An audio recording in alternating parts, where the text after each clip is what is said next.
What's going on, guys? It's your boy Jermane'S. Listen, guys, today is Monday, June 29th, here in the mobile studio.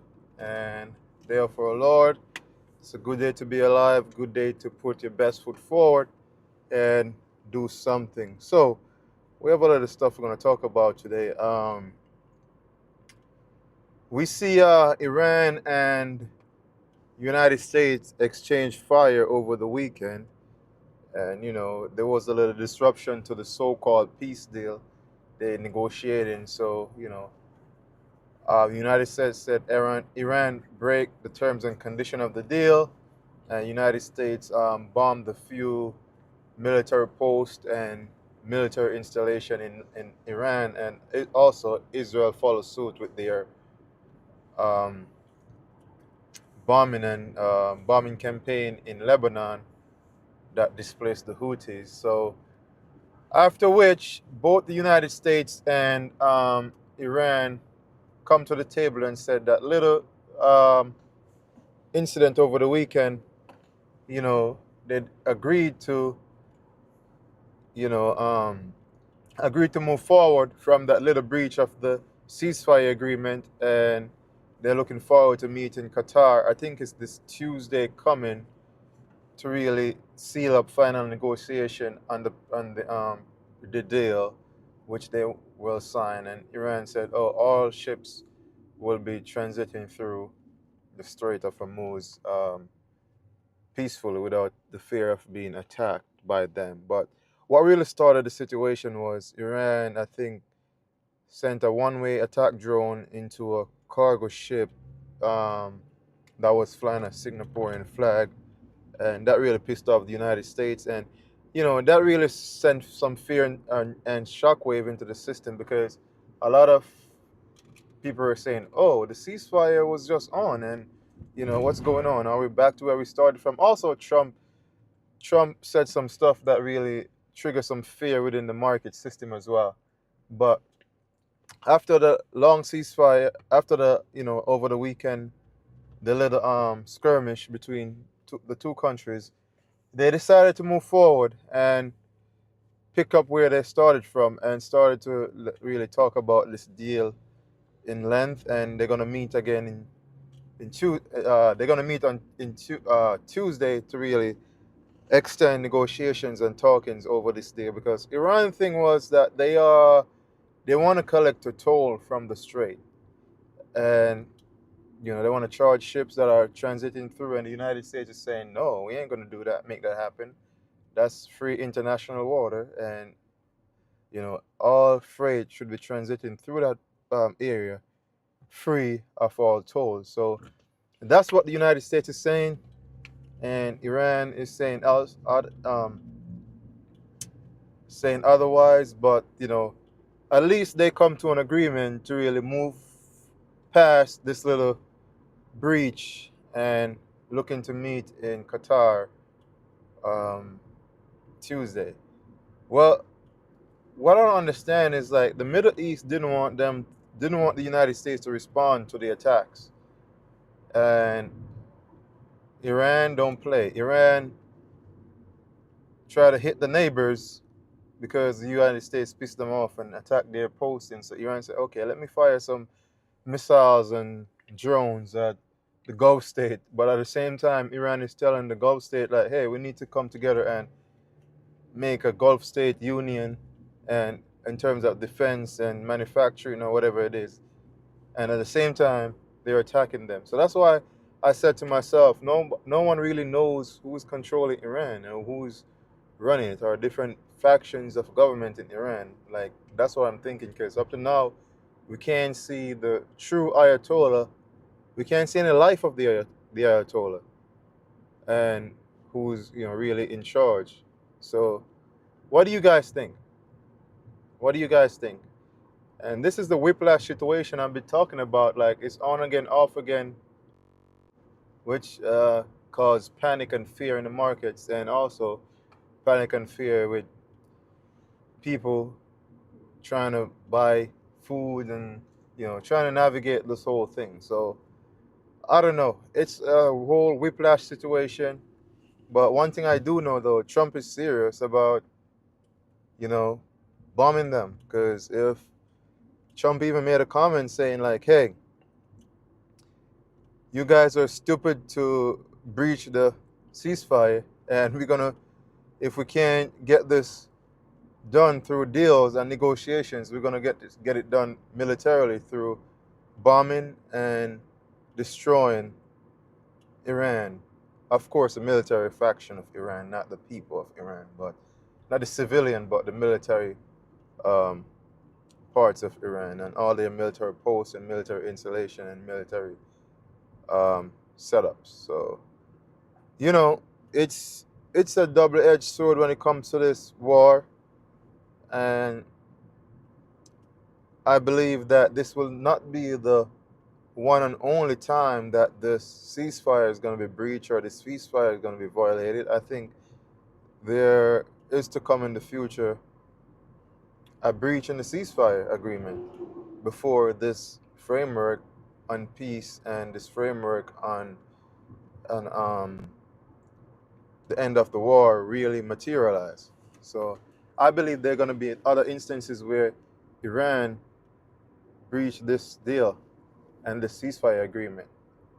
And it is getting to the point where people are not even responding to it too much anymore because, it's baked into the risk factor from a market perspective, and everything is being thought of pretty much. So, like people don't really care about it no more. People are like, okay, all right, another attack, okay, boom. So it's not causing too much ripple in the economy and in the markets, so to speak, because it is a known risk out there. It is a known risk, and people don't really. It doesn't matter, But that's what's going on that line, and the markets are up. The futures are up on this news because previously over the weekend, futures were down because Trump was like, okay, all right, they breached this agreement, so we're gonna respond militarily, and we're gonna go back to where we started from, and the markets get a whole panic attack over that, and futures were pointing down. But after they came out and said, hey, we're gonna meet in Qatar Tuesday, and we're gonna see where we you know negotiate on more on the framework, etc., for the peace deal and the Strait of Hormuz situation. Other news, let's pivot over to Apple, guys. Apple is reportedly gonna raise the price of their products, iPhones, iPad, MacBook Pros. Name the Apple product, some specific Apple product. Yeah, not everything I think across the board they're gonna raise, but they're gonna raise the price of their products, and the reason is because Apple cannot get chips, and the cost of chips are so expensive that Apple now is reportedly lobbying the U.S. government behind closed door to get approval to buy memory chips from a blacklisted Chinese manufacturer. So Apple back is against the wall, and they really cannot get chips from the approved um, manufacturers.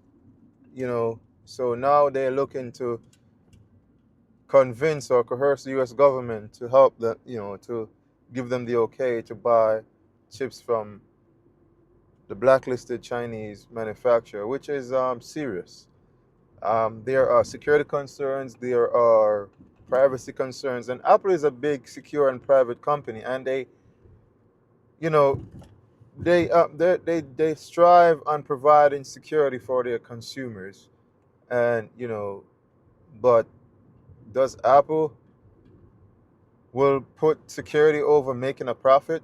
I don't know, because when it comes to profit, I have to think twice when it comes to profit with these companies here in America. They put profit over people every time. But as I said, Apple is known for their ability and for their long-standing reputation of providing security and safety for um, their customers as it relates to their devices, as it relates to their connection, as it relates to how they access the internet, as it relates to how they do digital payments, all across the board. Apple is known for um, managing and encouraging security. You understand? And that's one of the things they put forward in their case with the Apple Pay situation, the in-app purchase and all that. When companies from all over were trying to sue Apple because Apple wasn't giving them a chance to really have consumers buy apps and products outside of the Apple Pay and the app ecosystem. But now that have changed, and you know, now you have the option to do either or either. But at the same time, we're just looking into this because that shows how much memory is being used up, or how shortage, and shows the shortage we have in memory because this whole AI boom and this data center boom and this whole AI thing is really taking away the supply, and Apple really can't get it, so they have to look to other sources. And I don't know what's gonna happen if the government ever gonna um, allow that situation to happen, but either way, we're gonna see price increases in Apple products going forward. So let me know what you guys think. Do you guys care about a chip in your iPhone is made in China or made somewhere else outside of the United States? And do you guys have any security concerns? What do you guys think? I would like to know what you guys think about this situation because this is serious. Majority of the people in the United States are iPhone users, MacBook Pro users, Apple user. You know, Apple is a proud American company, and they cannot really um, survive without getting the right things they need to put inside of their devices. And at the moment, as we speak, it is very difficult for Apple to really maneuver this chip shortages. And the last time we saw this was in 2021 when there were shortages in chips, automobile chips, and the whole logistic and ecosystem of the supply chains at different car manufacturer really shifted and shaped in a way where they have a more global and diverse um, ecosystem of chip supply. So, you know, this is where we're at, and we'll see what's going to happen. But those are the report from Axios that Apple is looking to buy chips from blacklisted um, Chinese manufacturers. This could be good. This could be bad. Depends how it played out. And that's it, guys. Your boy Jermaine. Viewers, let me know what you think, man. These are the stories I have for you today. So please remember, like, comment, share, and subscribe. And let me know, drop some thoughts in the comments about what's going on here and how you feel about this whole situation. I'll see you guys in the next video. Stay up, and I'm out for today.